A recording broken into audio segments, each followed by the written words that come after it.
Welcome back to the Martian Tomato Podcast. I am Marley, your Mars Bars. And it's your boy, the classiest tomato in the game, also known as Brennan. That's right. I almost forget. It's been I guess last week you did the intro, and now I'm kind of used to you doing the intros now. I don't know. Your intros are more kind of flashy than mine. I'm just like boring. Like, hey guys, welcome back here. Um, Fair enough. Well, that makes us different. We switch on and off every week. That's what makes us yeah, unique. yeah. But I will admit your intros are better. Fair enough. Well, thank you. I appreciate that. Yeah. Well, anyways, yeah, welcome back to the podcast. Make sure you go check out our Instagram account. That'll be Galactic Oversub. There'll be a link in the description down below. And yeah, we'll just jump right into it. We have a lot to talk about today. Yeah. Obviously, Zack Snyder's Justice League came out last Thursday, and we'll be here's how it's going to work. So for this episode or this week, we'll be going into we'll be talking about the movie spoiler free. Spoiler free. Yep. Spoiler free. Just want to give you guys a week before Yeah.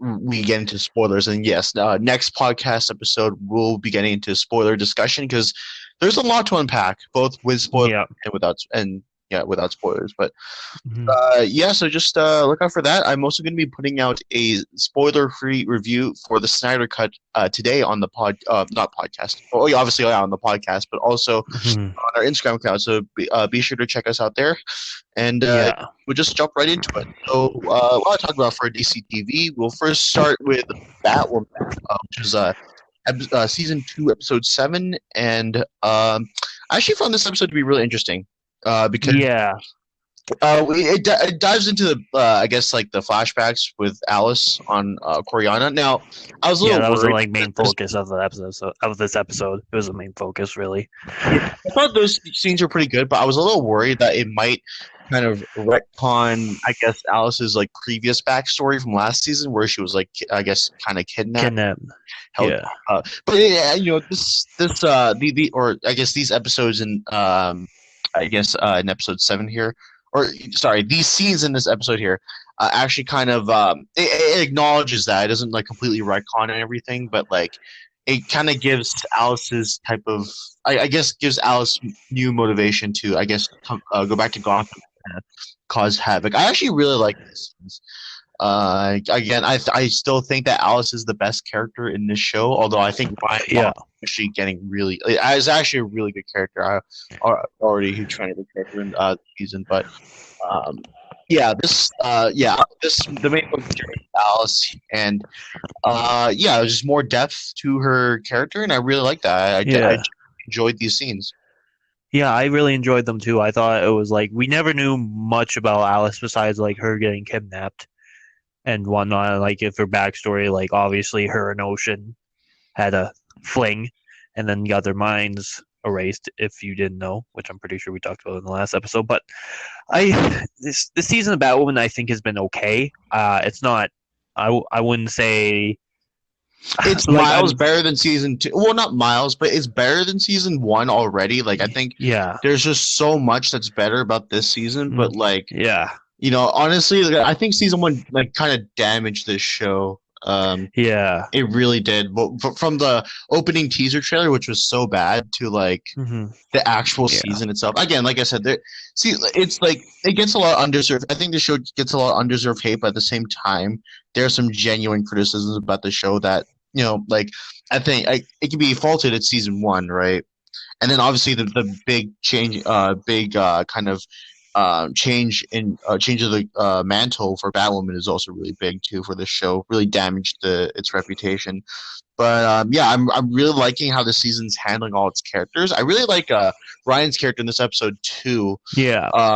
Because she's starting to hallucinate from the kryptonite, which I'm actually starting to think. I think the kryptonite might give her some sort of like kind of power, not really powers, but like maybe some sort of like I don't know, like otherworldly type of connection, right? Like she might, she might be like I don't know how you say it, but it's like she's kind of like Cecile from The Flash, where she's not necessarily meta-human, but like maybe she has some sort of powers which can't exactly be developed, but it's like it'll probably help her in the long run. I was kind of thinking it was maybe I don't know if this is possible because she's having hallucinations about her mother. I think maybe if she does get powers, that she can maybe talk to the dead, maybe something like in that type of area. Oh yeah, or that something could like work. that. Yeah. Or I think though I don't even think like she will get powers, but I feel like the kryptonite will probably help her in a way. Maybe try to find Kate if she is still alive. Which next Yeah, episode will deal with that. Which, by the way, as of we're recording this on Sunday, March 21st, and there'll be a new episode of mhm. Batwoman, which I guess has our main cast kind of go to Koreana. So that's gonna be really interesting. Yeah. I'm really curious what to see what they're going to do there because like in the like at the end of the episodes where they show like, oh, here's a teaser for the next one for a little bit, and then it showed like obviously Alice going to a cell with where she says Kate, which I'm curious where to see still curious where to see where they're going at here, but I still don't think there's no way Kate's alive. I still don't I still don't see it. I really don't. It just doesn't make sense at this point.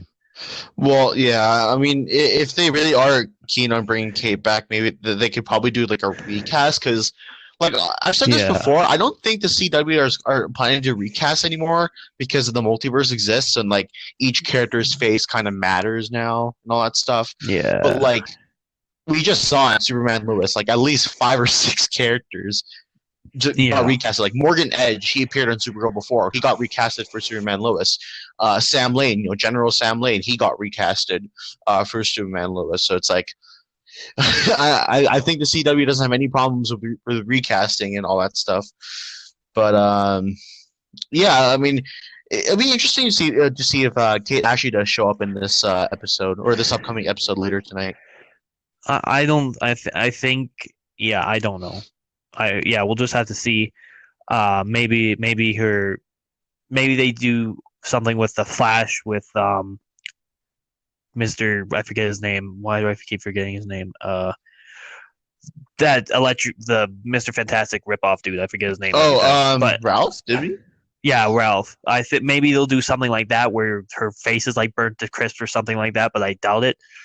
But like, yeah, the show has been good. Like, it's definitely better than the first season. Like, Ryan, that actor, she's been doing phenomenal in her role.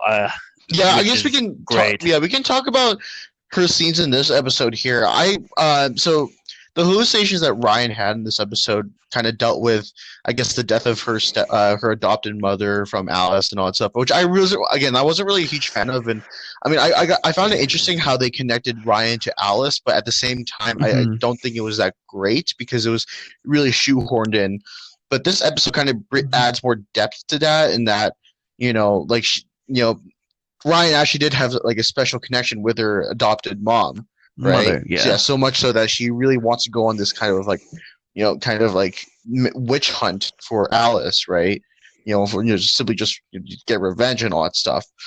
And I think Javicia Leslie's performance in this episode was really good. It actually made me care about her relationship with her mom, right? Like, I kind of was like, wow, I kind of see why, Ryan actually wants to kill Alice in some way, which this episode also does kind of delve into that a little bit. It's like, okay, she actually is going to want to kill someone and all that stuff, but it's like really interesting there. But yeah, like how, I think just the performances in general really carried it.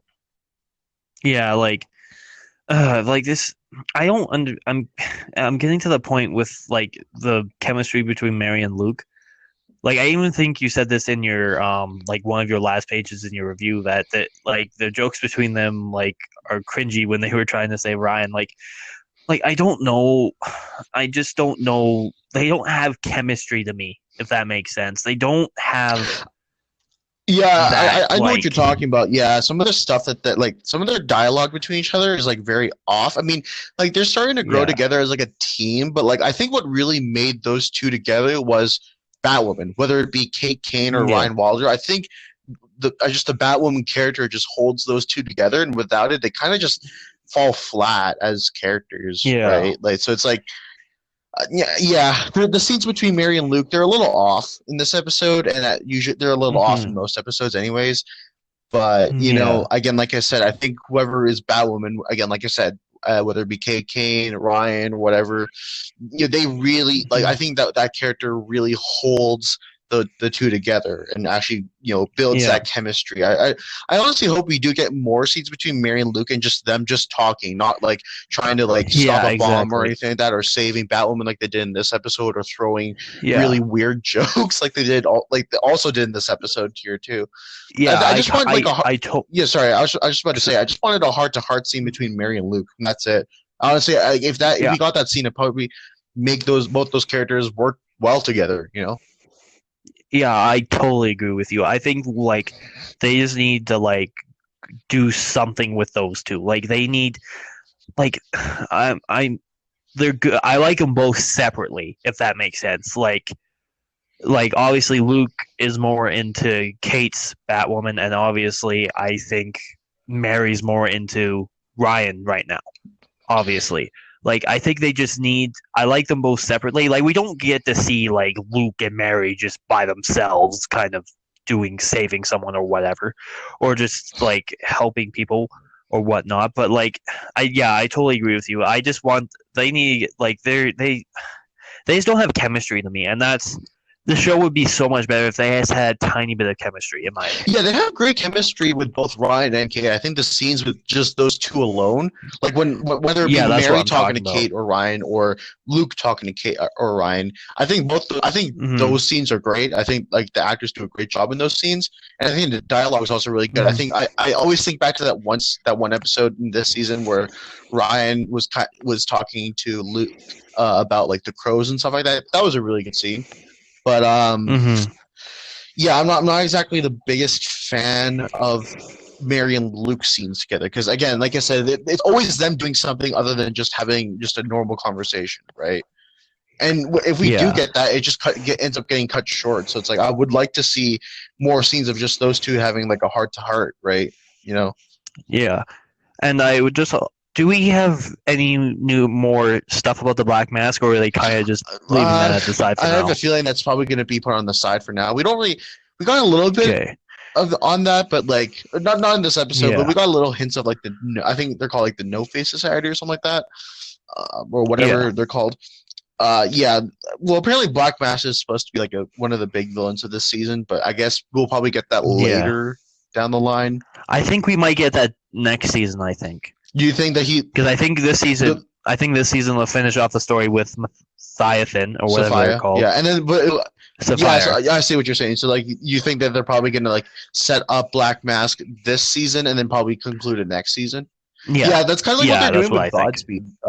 They set up Godspeed season 5. Well, yeah, I guess season 5 had a little bit of a role in season 6, and then I assume that this season they're probably going to wrap that up. Which, I guess. While we're on that, I guess final thoughts on Batwoman. I think this episode was all right. There's a little stuff off, like.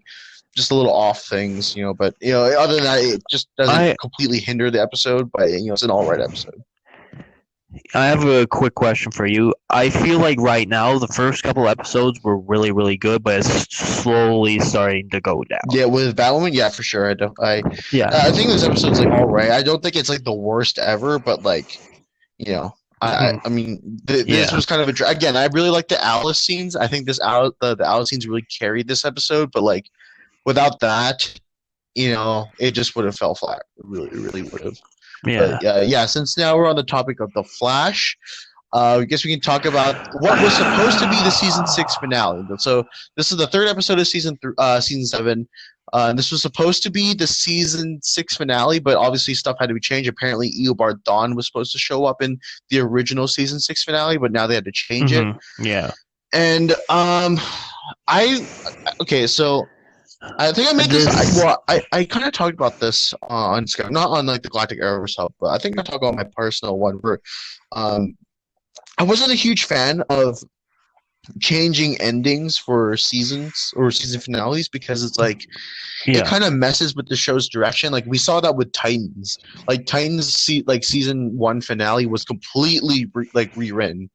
Like because I'm not getting into the complete specifics because there's so much, but like a lot that like the season 1 finale for Titans got like an overhaul change really, and it ended up like season 2 basically suffered because of it, and I made the concern that changing the season endings might be a little off because like it can mess with the narratives, and that's kind of what happened in this episode. But that's honestly the least of the episode's worries. Or least of the episode's problems. Like this episode really wasn't that great. No, it was not at all. Like there's some good parts. I think like the Barry and Irish stuff, it was cheesy, but like it was fine. Like it was like whatever. This is like your typical CW cheese. But then the other cheesiness of this episode just really like just made me want to like stop watching. My blood was boiling. I was so mad how they wrapped this up. Yeah. With how like, oh yeah, let's all use the power of love, and then Ava, like I think that's her name, Ava McCullough. She just like goes off in the Mirrorverse, and that's it. that's how they wrapped up this storyline. Look, there's potential. There was potential. Like of course. Yeah, I never really liked her character in season 6. I think the two episodes before this one. But even though there were only 2 episodes, they already had so much. They like added so much more depth to her character. And then they just threw all of that away in this episode. Like, it just doesn't make sense. It just didn't make sense how this ended. None of it makes sense. Like, it's just like, the Mirrorverse, okay, I'll just go back now. They were on, the CW was onto something. The writers of the show, they were onto something with her character. Like, oh yeah, maybe she was going to turn the real world into mirror world so she can kind of be like, she not only would she not feel alone, but she'd also be kind of like a deity to these people, right? She'd be like a mother to them. Hence why the episode is called Mother, right? But they threw all that away just because, the power of love, I guess. I still don't really understand why she had a redemption arc. It made zero sense why her type of type of character doesn't even need a redemption arc. The whole point of her character is she wanted revenge on her husband, but then she turns out that her real self is actually dead, so she's like a mirror duplicate. So she might as well just go on a killing rampage. That makes sense. That should be her character, not like I don't see any form of redemption in that type of character. I really don't. It's one of those types of characters where they're too far off from having some sort of like comeback story, right? I mean, the only cool part was like Barry, and then like all the like lightning spewing out. I forget. I think we talked about this in a couple episodes ago. Yeah, so I'm curious. So I'm assuming the next villain has to be Godspeed. Well, I feel like Godspeed's going to be a huge part, but I feel like we're going to get other villains that are going to be part of the other forces. Like, so if you guys don't know, there's also I believe the Sage Force, the Still Force, and I forgot the third one. And then there's obviously the Speed Force, right? Yeah. So I feel like we're going to be getting some villains. I think Godspeed does play a big part in the comics. I think he does play a big part in each of the forces. So I'm really hope he becomes like the main villain, because we've been teased with Godspeed for so much, and honestly, this show needs a speedster villain.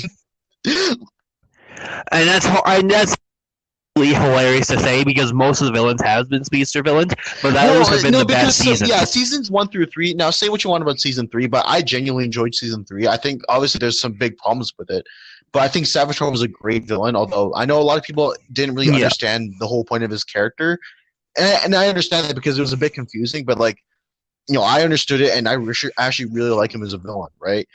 So seasons 1 through 3, I really enjoyed those seasons, and they were fun because they were speedster villains. Even though they kind of had the same purpose, they wanted to use Barry's speed. They still challenged Barry in new ways. The non-speedster villains, they're so lackluster. Except for Bloodwork. Bloodwork was probably the best non-speedster villain because he messed with Barry's head. Ava tried doing that, but it's just that it fell flat. I think. I think I said this last episode. If they did this story right, I think Ava will be the best non-speedster I'd say villain. Second best. I'd say second best because there wasn't enough time put into her character, because last season just had so much filler during her story arc or character arc. So it's like there's just so much filler to the point where like. I'm just too bored to care about her character. But this season actually, again, like I said, added more depth to, I guess, who she really was and all that stuff like that. And I really liked that. I genuinely enjoyed those those moments. Yeah. But then just have all thrown away. It's like, But I will say she is better than the cicadas, and I guess better than DeVoe. I guess I don't know. I kind of have an on and off type of thing with DeVoe. Like, there's parts of me that like his character, but most parts of me that don't really like his character. I really didn't like how he had to body hop from one meta to another. That just kind of was a little bit off putting for me. But yeah. But yeah, she could have been a really good non-speedster villain. But yeah, honestly, after the second last episode in season 6 where we had Godspeed, I just want more speedster villains now, because watching Godspeed fight the Flash just felt so good to watch. Like, I genuinely enjoyed it, even though it was filler. I enjoyed that episode. Right. Yeah. And honestly, I remember. Yeah, I was about to say, I just wanted Godspeed to be like. I don't care if he's going to be like Zoom 2.0, because that's what he really is. He's Zoom 2.0. I just want another speedster villain. Yeah, like all the best seasons have been speedster villains. Like it's just so much more enjoyable, and the fight scenes are so cool. Like they're like every time, like I give them props. Like the DC people with their editing and whatnot. Like. They do a phenomenal job when Barry fights another speedster. Like they do a phenomenal job. Like, even though most of those fight scenes are more special effects and CGI, this show, like the Flash, has honestly, like, their kind of more practical effects have gotten better, to the point where, like, sometimes when Barry's like using his super speed, sometimes they actually get Grant Gustin in the suit and do some stunts, right? So it's like, maybe we can actually get those types of fight scenes with other speedsters, like actually have type of like, actual practical fights, but they're still like, in super speed. I genuinely want to see more of that, or at least see that at least. Right? Yeah. So I'm also curious because, like, obviously, Cisco got his girlfriend back and whatever. So. Is he done now? So there has been write him out, synopsis for, I think, episode 5 or 6. That is well, if you guys follow Real World of Flash, he recently posted, I think it was an episode 5 or 6 synopsis of the Flash this season, and Cisco's still around. And that episode, like, I just read the synopsis, it was so bad. I don't want to spoil anything, but I just read the synopsis. I'm like, I'm not excited for what's to come. Like, Cisco needs to be done. They honestly have nothing else to do with his character. He's just there, just as dead weight. Like, he's done. Yeah, he's done. Like, I think you have to keep Frost, whatever. But my God, he doesn't need to be there anymore. You have that new guy. You have the new guy that should come in and be the next Cisco. Like, I think the only reason why Cisco's still around, because he's Barry's best friend, and whenever Barry steps out of line, Cisco's kind of like, "Hey man, you need to like calm down" and all that stuff. And they have like a, that like a heart-to-heart scene and stuff like that. But Iris can do that. Iris can do that. I don't think she's gonna leave anytime soon. And maybe like maybe build a Chester and Barry type of relationship, because like those characters are kind of underutilized. So why don't you kind of shed more light on him, and all that stuff. It's like, honestly, like, look, I love Cisco, but he needs to go. He really does. And I would just like to say, please, I know you're listening to us, DC creators or whatnot. Make Iris do her job now, please. I don't want to see her in Team Flash. Like I want her to do her job. Yeah, honestly, like what the one problem, like I think a lot of people complain about, like reporter stuff, that's kind of boring. But like with the way that Superman and Lois is handling their Lois Lane character, with like I was going to talk about that. Her story, like we're going to get into this a little bit in our next segment, but like her character is actually really good, and like her storyline with Morgan Edge was really good. So why can't we get Iris do more like that? Like, basically, just because here's the thing: the whole point of the Arrowverse was basically just like was B-list characters, I guess B and A-list characters, because we have the Flash now, but I guess and Superman too. But like B-list characters being treated as A-list characters. Like, we had Arrow, who is basically the quote-unquote Batman of the Arrowverse, even though he's not really much like Batman. I've already made a post on that on this account. Again, like I said, go check us out. But he was treated as a Batman-like character, right? So why can't you have Iris be basically the Lois Lane of the Flash? Even though, yes, Lois Lane exists. Lois Lane exists in the Arrowverse. Obviously, we're getting her storyline here in the new show. But like, why can't you just make Iris the Lois Lane character? Why does she have to be like? Because she's literally basically the leader of Team Flash. Yeah, like, oh my god, like I would like her character so much more. Like that's why I like like Lois in the Superman. Like she's has her That's own why, like, thing going on. sorry, She go doesn't on. give a crap about what Superman does. Like he does. Well, she cares a little bit, obviously, but my goodness, I like that. I like her so much more than Iris, Yeah, and like, Iris has I been think here what for I so really much like about the longer. Superman, well, I guess this is just kind of like a trivial thing, but what Superman Lois does well is that I think it was like this one, I think it was in episode 2, I can't remember, it was either the season premiere or episode 2, where Lois is like, hey, you should do your Superman stuff, I'll do my Lois Lane stuff. I'm like, that's great. You're Exactly. establishing the characters and what they're going to be doing in the season rather than, oh, let's have one character intrude in another character's life, even though, yeah, they're married, but still, they should do their own little thing. Make us care about that character rather than, oh, they're just a love interest, so we have to care about that character. No, actually have them do something, right? And exactly. So I was about to say, even though I don't really like, I used to like Felicity's character in seasons 1 and 2 in Arrow. I don't really like her character anymore, but I did like the episodes where like she was like kind of dealing with other hackers and stuff like that. Like it was just her, and she was like going like this like cyber crime type of thing or whatever. Like this like she's a cyber hero or something like that. Like with like hacking skills and stuff like that. Yeah. That was okay. Honestly, that's kind of like salvaging her character because that's her lane. That's what she's good at. She's not good at being, I'm basically like Arrow 2.0. Even though, yeah, she's Oracle, not Oracle. She's Overwatch and she helps Team Arrow. She's not the leader of Team Arrow. She understands that. Sure, she's a love interest for Oliver, but she's not like, oh yeah, guys, guess what? I'm going to take over the entire team now. Do as I say, or you're out. You know. Yeah, exactly. Like, yeah, I'm hoping they probably won't, obviously, because it's like way too far into the season where she's always been a part of Team Flash. Like I don't remember the last time Barry was like at his job. I don't remember as a CSI. Actually, next episode we're getting that. Oh, of course. Yeah, actually, next episode we're actually going to get Barry in back at a CSI work, which I found really interesting that we didn't get that for like 6 seasons. I think the last time we saw Barry do CSI work was back in like season 1, 2, somewhere around there, and then after that, it just like we just see him as the Flash. Yeah.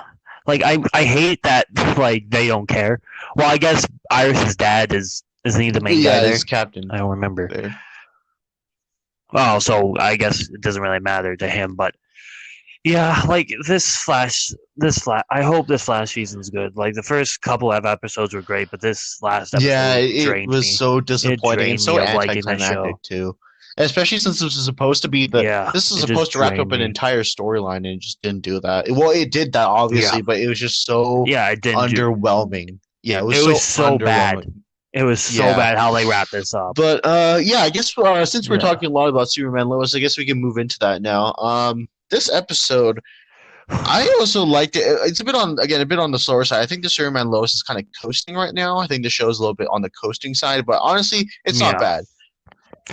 I think the next episode is especially since we're going to get more Captain Luthor next episode too, based off of the stills, the released stills. But so we kind of get our first villain of the week in this episode, which I'm not a huge fan of villains of the week. I used to be a fan of it back in like Flash season 1, but like now I just find them so tiresome. I honestly just want them to like devote their time to like storytelling, like do what Stargirl does, where they don't really necessarily have villains of the week, rather than it's just one big story and it doesn't have to like put in any filler or anything like that. So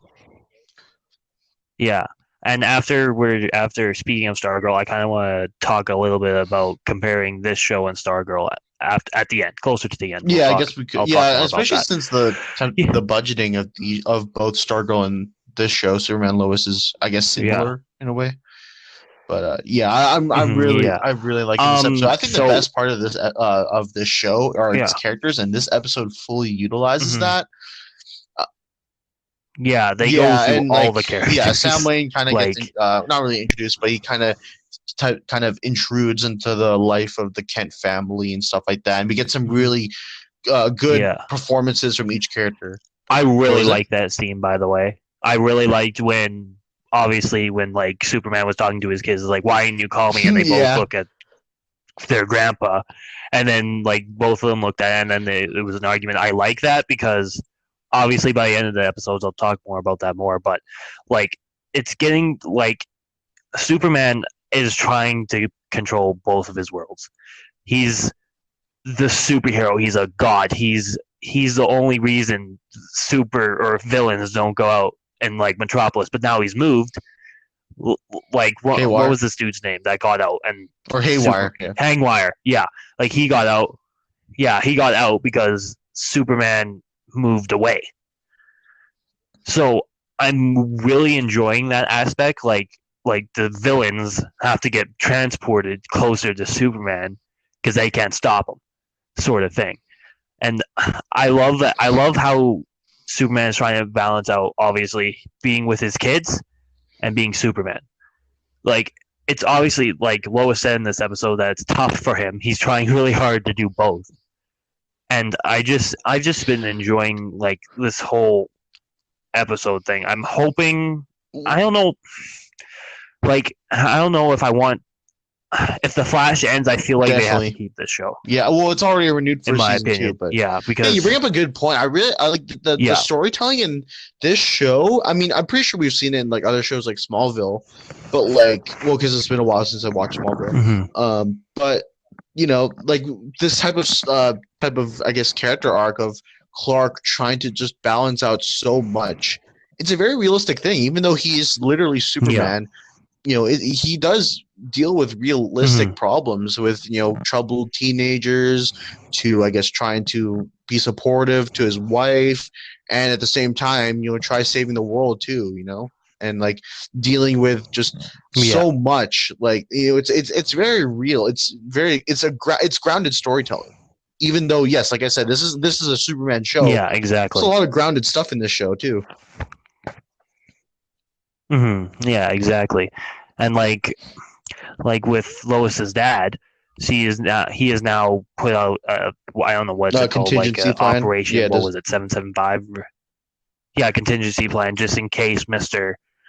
Superman goes insane. Which I think, I don't know what world that was. I don't remember, but I think that was the world where his kid and his wife got killed. We don't know anything about that. We don't know like what happened to that Superman. We just know that like he's evil, right? Yeah. For all we know, he could have just shown up and wanted to destroy everyone. For all we know. So like, so I think if I had to guess, obviously by the end of the episode, what's that? Is that the reporter's name that found the kryptonite? I guess I forgot the other. I forgot the other person's name, but yeah, they found some kryptonite. My guess is that he's probably gonna like inject kryptonite into like all of Smallville or something like that, or I don't know, maybe make Smallville kind of like a kryptonite type of you know, digging site or something like that, or whatever. But yeah, we'll just have to wait. It sounded like. Sorry to interrupt you, but it kind of just sounded like the reason that girl or the girl reporter got the powers. Well, was she crash landed. She crash landed. Is what it sounded Morgan to me. Edge found her, I guess, and that's why like. Yeah, but I'm really interested. Like the Morgan Edge storyline took a really good turn. Like obviously it was a little bit, not lackluster, but it was like obviously we're more focused on the Captain Luthor storyline and all that. But it's like this is big now because they found lots of kryptonite. It's like, well, what are they gonna do with that, right? And how is this gonna affect the main plot of the season, right? So. Yeah, exactly. Like I'm curious because we saw in like at the end of the episode they showed obviously I think it was Mr. Luthor with Lois. That's right? Well, there's or photos like for that next or for this week's episode. Yeah, so I'm curious to see what they go with there, and maybe we'll get to see like those two, like Mr. Luthor pretend like not knowing, come up with a fake name and meet Clark or whatever, and find out more about his life, and maybe he takes his kids captured, maybe, or something like that, to make sure he doesn't kind of go insane. Like this show is absolutely phenomenal. Like it's only the first season, and I kind of want to bring up Stargirl because Stargirl is like, I still think it's the best first season, but this show is coming up the ranks. I think it if I have to obviously wait till the end of the season to determine it, but the first season of Stargirl was phenomenal, and this first season has been really good for it too. So I kind of just wanted to bring up the point, like they're kind of similar in some ways because obviously in Stargirl it's kind of the opposite sort of thing, where Stargirl's like trying to maintain like her life in school, blah blah blah blah. You're a teenager as being a superhero. Where in this show, where it's like it's just Superman trying to be a family man, trying to be Superman, and I don't. Well, he's working on his farm, and he's also the assistant. Think he has a job. Too. Yeah. Oh, yeah. He's an assistant coach for the football team to make sure his sons or one son stays in check and doesn't laser everyone to death and whatnot.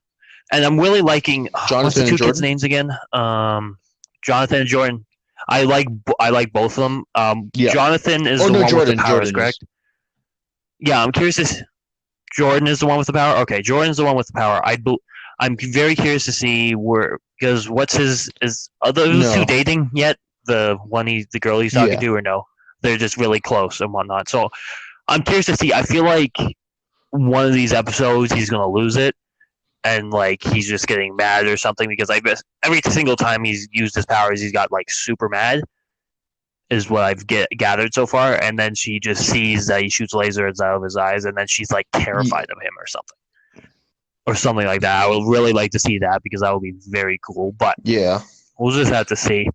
But I guess we can move on to our next segment, which usually we leave these we leave these reviews last, but I feel like because Snyder Cut came out and we want to save the spoiler-free discussion / review at the end of the podcast, so we'll be continuing on with our reviewing the Star Wars saga or the Star Wars movies. We went to Phantom Menace, and I know you made a lot of. I watched the White One, people. Can I get a round of applause? And but this movie, I'm just gonna wait. Okay, but like this movie, I'm good now. Continue on. Phantom Menace, it's obviously like it's regarded as one of the worst Star Wars movies, but I always enjoyed this movie. I still don't think it's the greatest movie of all time, but like, yeah, I enjoyed it. I think I enjoyed after rewatching it, it just confirms my points that like, yeah, it's still an enjoyable. I still enjoy it, but yeah, there are some parts where there's some big problems with this movie. I think I never realized it because I just rewatched it like what was it 2 nights ago. But the first act of Phantom Menace was actually pretty good. It was very very intense. But like obviously, I think the worst part of this movie and what dragged this movie down was probably the second act, because like when they went to Tatooine, and I know it's important that they went to Tatooine because they need to, they end up running into Anakin Skywalker, which plays a huge part in the entire Star Wars saga. But like, the pod racing stuff. Look, I love the pod racing stuff because, well, not really love, but I like the pod racing stuff just because of the games that came out after it. There are 2 pod racing games that came after that. I played them both to death, and I love them both. But regardless of that, the pod racing stuff was so boring. I wouldn't mind it. Look, I wouldn't mind it if it was like maybe like a 10-minute thing. I don't want it to be rushed, but I don't want it to be dragged out like it was in this movie, because it was like nearly like 15 to 20 minutes, just that pod racing stuff, and like it was so boring. Yeah. Like I still love this movie, but man, it was so boring. Yeah, I get where you're coming from. During the pod spot, I kind of almost fell asleep, but I did like this movie. I think the last one is still the best movie I've seen so far. And yes, Return of the Jedi is better. Yes, I said it. I know Jar Jar wasn't in it. I get it, people. I get it. Trust me. I still love Jar Jar to death, but it wasn't the best. But it had one of my favorite characters in Darth Maul. Is one of my favorite characters. We say that now because of his character in Clone Wars. If Clone Wars never existed, his character would have been such a waste. Like, this is like Darth Maul was basically supposed to be the Darth Vader of the prequels, but he got quote unquote killed off in episode 1. Only just to come back in Clone Wars and Rebels and have a really good character arc, and I really like his character in those shows. But here he's so wasted, and Star Wars is known for wasting such really good characters like Boba Fett. Boba Fett basically had to be saved from basically in Star Wars Legends as well as the Mandalorian. So it's like, yeah, that's the problem that these movies have. Is that they waste some really good characters that could have had their own spin-offs, right? But instead we, they just get quote unquote killed off until they come back to life in a show or something like that. But yeah, Darth Maul's. I really like the lightsaber duel in this. I don't think it's the best. I think it's the second best. For you, Brennan, I think you'll definitely enjoy the lightsaber duel in episode 3. It's a big one, but well, there's a lot of them, but the main lightsaber duel in that movie, I think you'll really enjoy it. But first and third acts are pretty good. Also, a lot of people found the whole Coruscant stuff kind of boring with like the politics stuff and like obviously the Jedi Council stuff. I honestly don't mind those. I think that's actually really important to the storyline. It's really important to the story, and it's not completely dragged out like the Tatooine stuff, right? The Tatooine stuff was just so dragged out and it was so boring. Again, I love the movie, but I mean that moment was really boring. And I know a lot of people still have problems with Jar Jar Binks because back when the movie came out, a lot of people sent lots of like hate messages and death threats down to the actor's way. And look, I still don't like Jar Jar Binks. I'm not like the hugest fan of the character, but he's not as bad as people make him out to be. I think the worst part about his character isn't how he talks or like his character himself. I think it's the CGI. I think that's honestly the worst part of his character. That's literally it.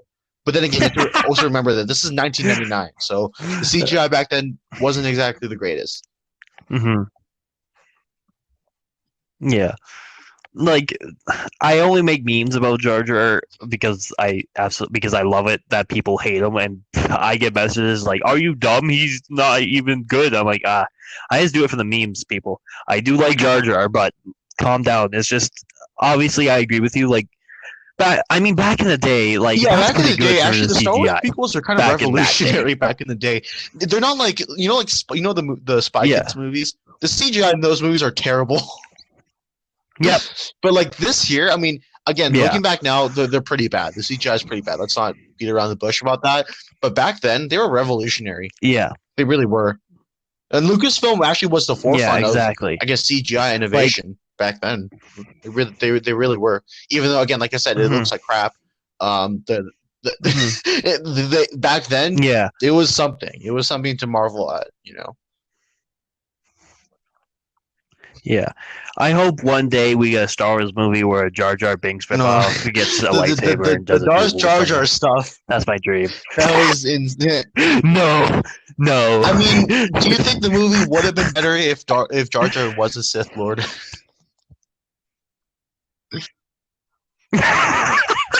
Absolutely. If Jar Jar was a Sith Lord, I would have watched Star Wars like over 1 million times by now. But I think Phantom Menace is a good one. I still don't understand why it gets hate. I think maybe also some of the other race, I think the performances in this movie honestly aren't that great. I really like Liam Neeson as Qui-Gon Jinn. He's one of my favorite characters in this movie, and just in the entire saga in general. Same with Ewan McGregor as Obi-Wan. But like Natalie Portman, I think out of all the movies, I think Natalie Portman or Padme's character is the best in this movie. But like her but here's the thing: Natalie Portman, she's a good actress. But in the Star Wars movies, I feel like that's like her worst movies in terms of performances.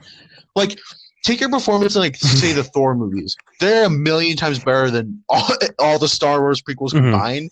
Because like her, like I don't know, I just kind of cringe at the way that she talks. Like, in this movie, she kind of talks with like a very Southern accent, but like there's hints of British in there. It's like Southern mixed with British. I'm like, what type of accent is that? Yeah. Like, I don't know. I don't really. I think she's like the at the same time, she is perfect to play that role. If that makes sense. I feel like her best performance is definitely in episode 3. But like not by much compared to episode 1. Episode 2, I'm just gonna say right now, Brandon. Episode 2, you're gonna want to like just blow your brains out. It is so boring. Like, I love the prequels, but episode 2 is just I can't stand watching that movie. I'm not excited. Honestly, I'm not that excited to watch Attack of the Clones. This is what's gonna happen. Since you don't like it, I'm gonna like it. That's probably what's originals. Gonna happen. We both like this movie. So I feel like well, again, like I said, once we get to episode 2, you'll kind of understand why I don't like this movie. Not that I hate it. It's not that I don't hate it, because honestly, guys, I don't hate any Star Wars movie, even the sequels. I still like the sequels, even though I don't think they're that great. I think they're worse than the prequels, but like, they're still Star Wars. I still enjoy them. I still like watching them, but like, I don't like genuinely. It's not like the Josh Whedon Justice League that we got in 2017, where I genuinely hate that movie. Like, I never, honestly wish that movie was decanonized from the DCEU and all that stuff. But it's not like that with the Star Wars movies. Yeah, they're not that great, but I enjoy watching them. They're pretty good. Or not, well, yeah. But, like, yeah, Phantom Menace, yeah. I mean, it's an all right movie, but I enjoy watching it. I think the second act really just damaged this movie and its reputation. But, like, other than that, if there was more suspense in there, maybe it would have been better. And again, like I said, the Coruscant stuff isn't as bad as people make it out to be. The Tatooine stuff, that's by far the worst part.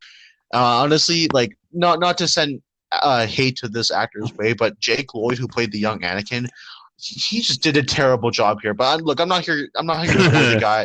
I mean, the guy has already been bullied enough, so much so that I think he's in rehab right now. Like, the actor's in rehab right now because he's gone through a rocky type of Well, and not only that, but here's the thing. No, here's the thing. Jake Star Wars fans actually was not in the best. What's that one Christmas movie with Arnold Schwarzenegger?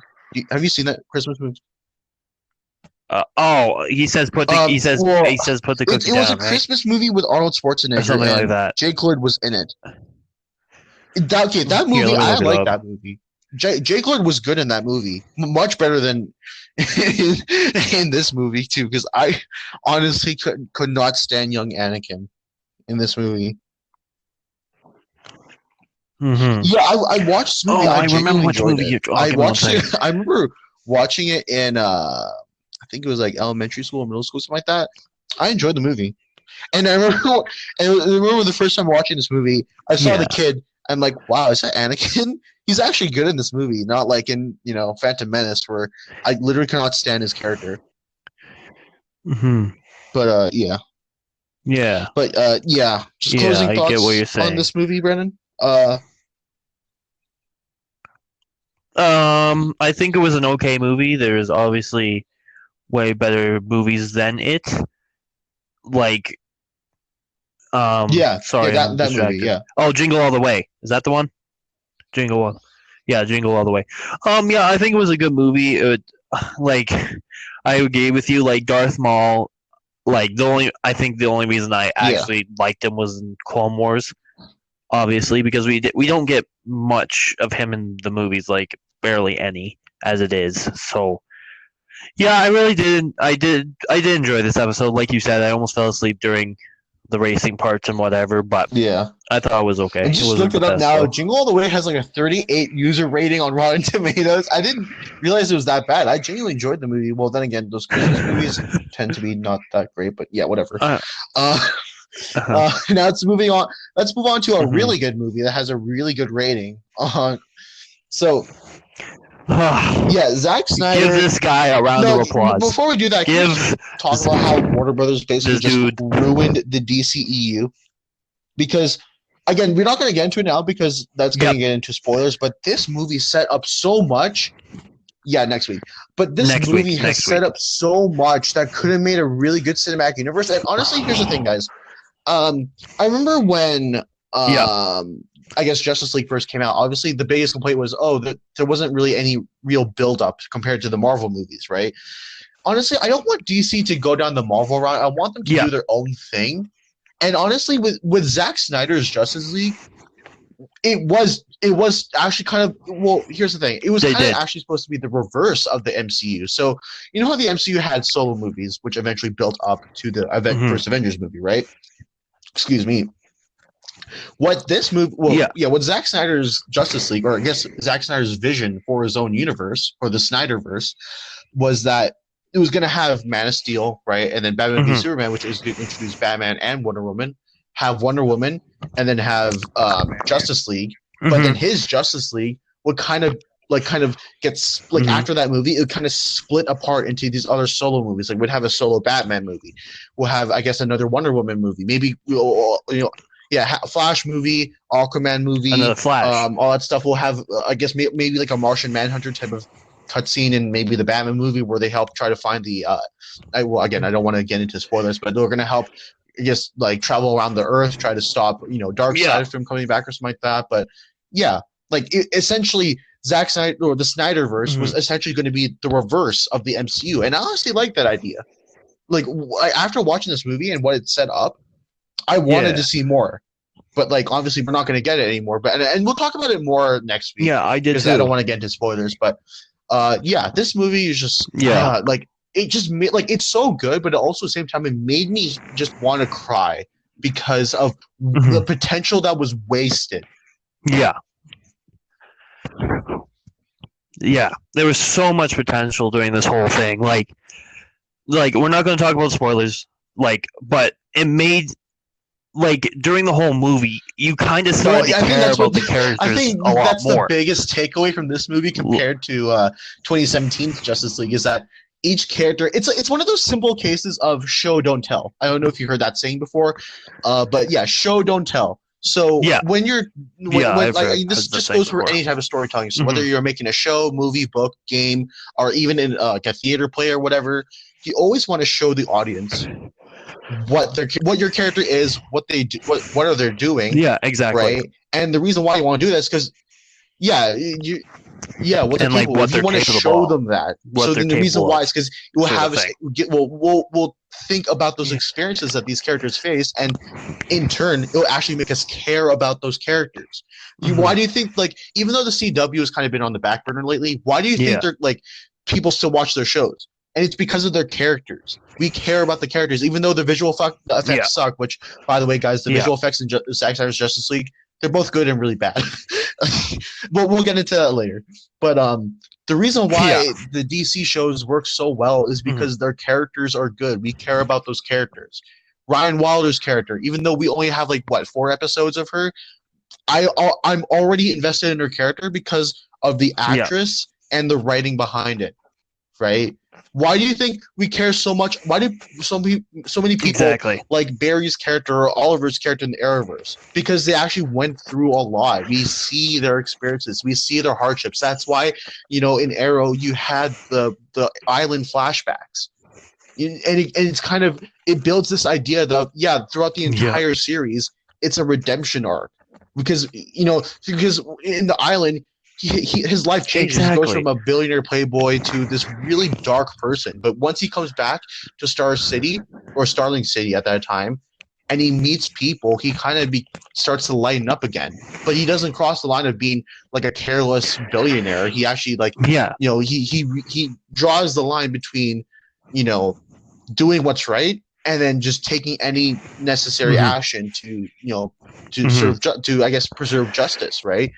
And that entire character arc has captivated me and many other Arrow fans out there, right? And that's the reason why people watch these shows, and that's what this movie has done.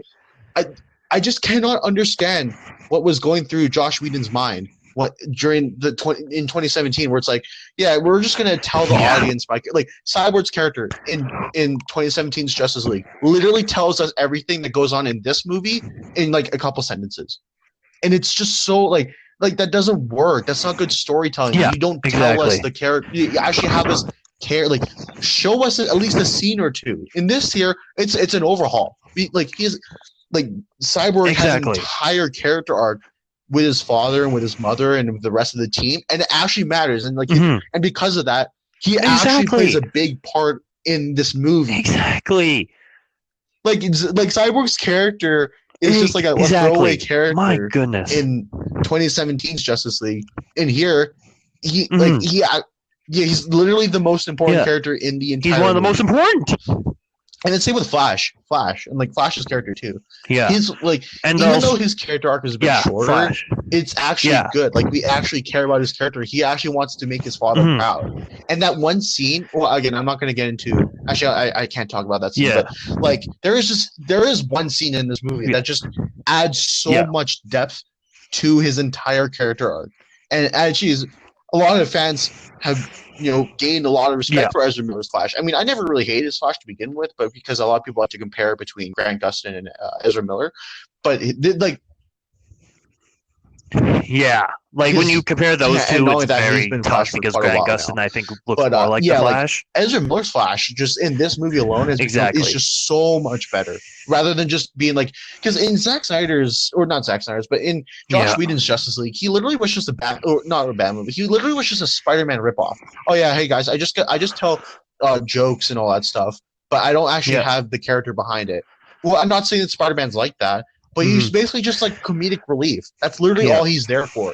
He's not actually there to like, kind of change his life and stuff like that, or save the world. He's literally there just to be friends with people, and just hey guys, I'm just gonna crack some jokes while you guys are all serious and stuff like that. It just doesn't work. That's not how his character works. That's not how any character works, really, right?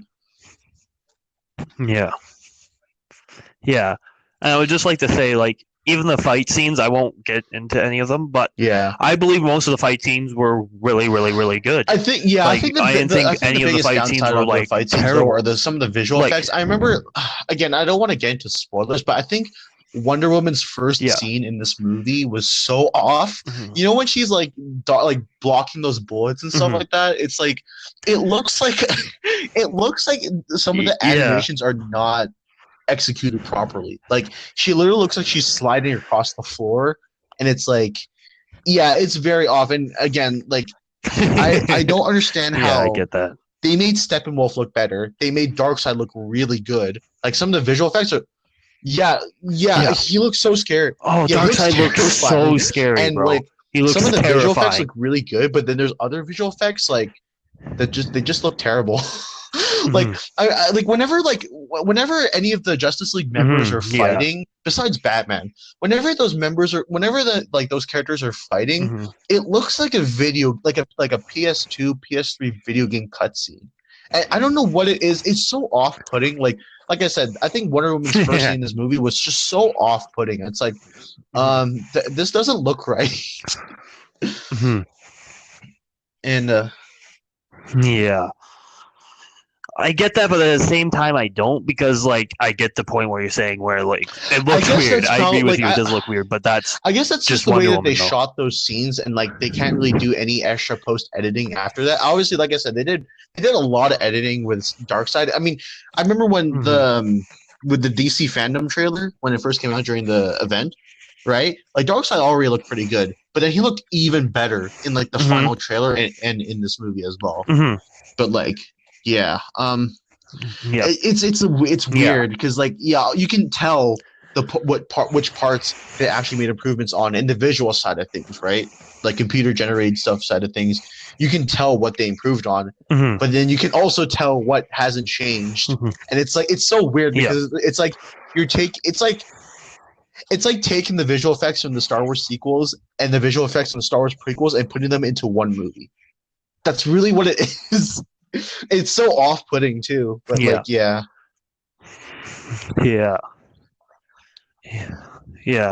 and like you said, like this movie set up so many different movies for the future and whatnot, but we don't get any of it now because it's like everything like Zack Snyder is not part of it anymore. Like it's super disappointing because obviously we got to see, I won't say anything about it, but you like you said, it goes into a Batman movie, it goes to a Flash movie, it goes into another Wonder Woman movie, you get Batman vs Superman again. Like what Aquaman. It's just super disappointing because I was just saying, like, this movie was way, way, way, way better than the first Justice League. Like, it wasn't even comparable. I was just... But I'm glad we get to see it though. I'm hoping is that so if Warner Brothers looks at the reception of this movie, which I highly doubt they will, but because honestly at this point I think they're done with Zack Snyder. Zack Snyder's kind of pissed them off to the point where I don't think they want to work with him anymore. But because pushing the Snyder Cut thing, this is not what Warner Brothers wanted. Let's just be clear right here. None of this was what Warner Brothers wanted. This is purely Zack Snyder and his fans, right? That made this possible. But when it comes to Warner Brothers. What I hope happens is that the Flash movie coming up, because it's going to deal with Flashpoint, I honestly hope it just retcons the entire 2017 Justice League and makes this canon. That's what I want happen. Ooh. Yeah, and then they can go on from there, but they'd have to actually be really cool. Like maybe I don't know if Batman's gonna die maybe earlier than all that stuff. Again, I'm not gonna get into too many spoilers, but I just want just for this movie to be made canon. I mean, I already want this movie canon. I consider this more canon than the other Justice League movie, but still, I just want this just the Flash movie just to change everything and make this canon, and then just go off from here. Bring back all the said characters that made cameos in this episode, or not in this episode, but in this movie. But all that stuff. And I was just about to mention. I forgot to mention this, but even Steppenwolf has character here too. I'm not going to get into specifics, but his character, it makes more sense with the simple inclusion of Darkseid. His character makes more sense. Again, like I said, I'm not going to get into why because that's spoiler talk, but. His entire villain motivation makes more sense than his character in 2017's Justice League. Everything about this movie makes more sense. Yeah, it just everything makes more sense. Most of the characters in this movie have a story, have a reason to do what they're doing. It makes we have a reason to actually care. In the first one, we didn't care. They just told us. We didn't know what his motive was. He was just there. And even the mother box. I think the worst part of this movie is still the mother box stuff. Besides the visual effects, but the mother box stuff, they're really pushing it to make it to be like the Infinity Stones. DC's really pushing hard to make this hey guys, this is basically going to be like Thanos collecting the stones and putting in the gauntlet and wiping out half the universe. I still don't like it. I still don't like the mother box stuff. I feel like it's more of an improvement. I think the reason why it improved is because there's actual backstory to the mother boxes. Yeah, we get to see a lot of scenes. Again, I'm not going to say what the scenes are, but we get to see a lot of scenes with the mother box and why they are so important and how they impact each character and I guess the legacies of their characters, right? The people who come before them and after them, right? So that's the reason why I think the mother box stuff it's better, but it's still not that great.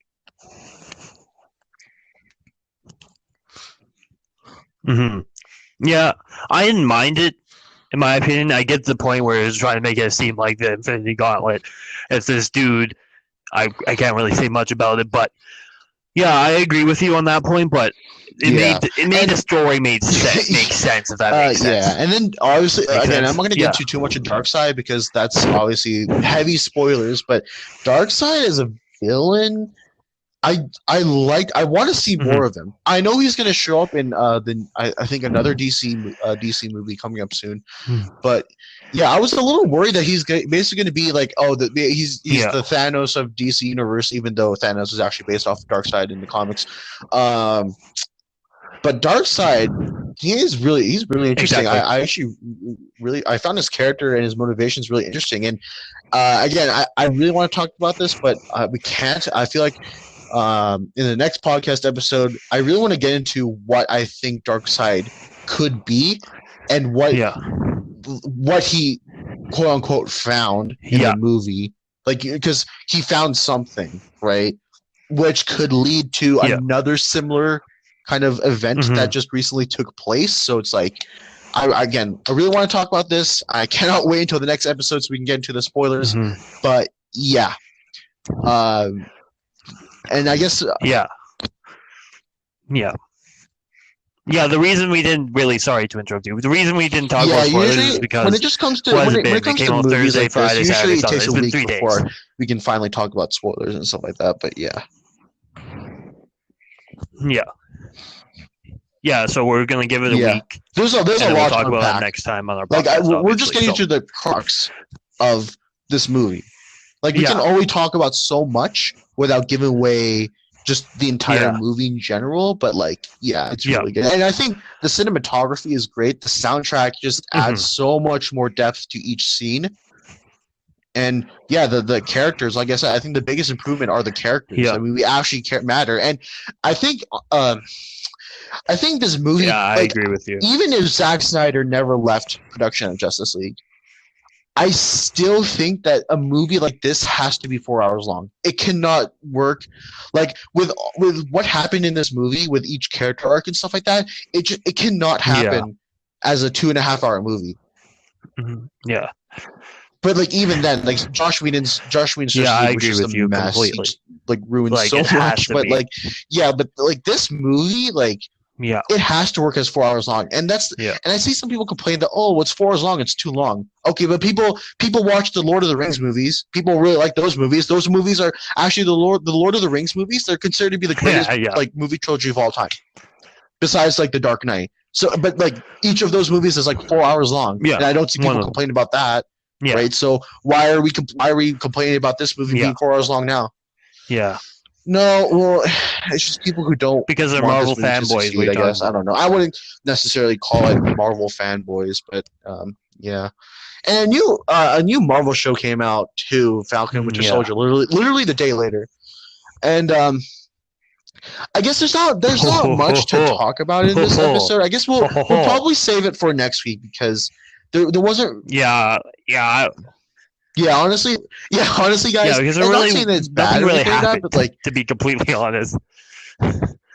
Yeah, and no, I enjoyed it. It's just nothing. I think honestly, I mean, this is both a win and a loss for Marvel and Disney, because it's like, it's great that they released this literally a day after the biggest superhero event since Endgame, but like, at the same time, more people are caring about Snyder Cut than they are about Falcon and Winter Soldier. And honestly, when I watched Falcon and Winter Soldier, like after watching the Justice League, I was just so underwhelmed. Like, I need more big stuff. Like, I honestly, like, this is making me go watch like Infinity War, Endgame, Crisis on Infinite Earths. I need those type of stuff, like those really big superhero events, because Zack Snyder's Justice League was just so big. Like, I need more. Like, I really need more, but I know I shouldn't, right? But yeah.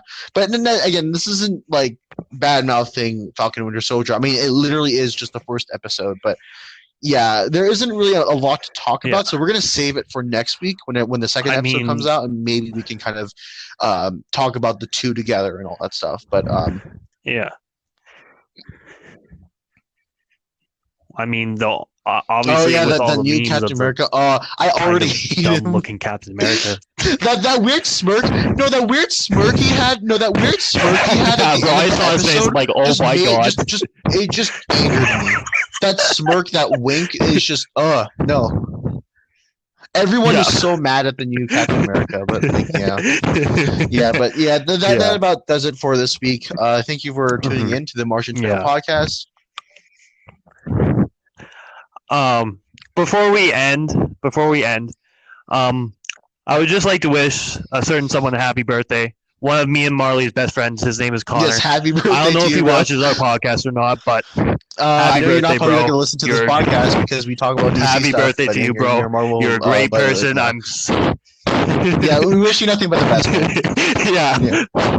Yeah. But besides that, you're a great person. Yeah, we're wishing you the best. And you're if anyone here has birthdays today, happy birthday. I hope your day is great, bro. That wish you happy birthday for this week. Thank you for tuning in, and I guess we have a big week, or I guess a big episode coming up. We'll be continuing on with Attack of the Clones, which I guess. I mean, I don't know at this point. Like, I've given that movie so many chances, but like at this point, I don't even know anymore. Like. Yeah, but I guess I guess the bad stuff will get bounced up by spoiler talk, and I really cannot wait to get into spoilers, because I have a lot to talk. We have a lot to talk about. We have a lot. Yeah, I'm so excited to talk about it next week. Yeah, just stick around for next week, and we'll see you then. Yeah, of course.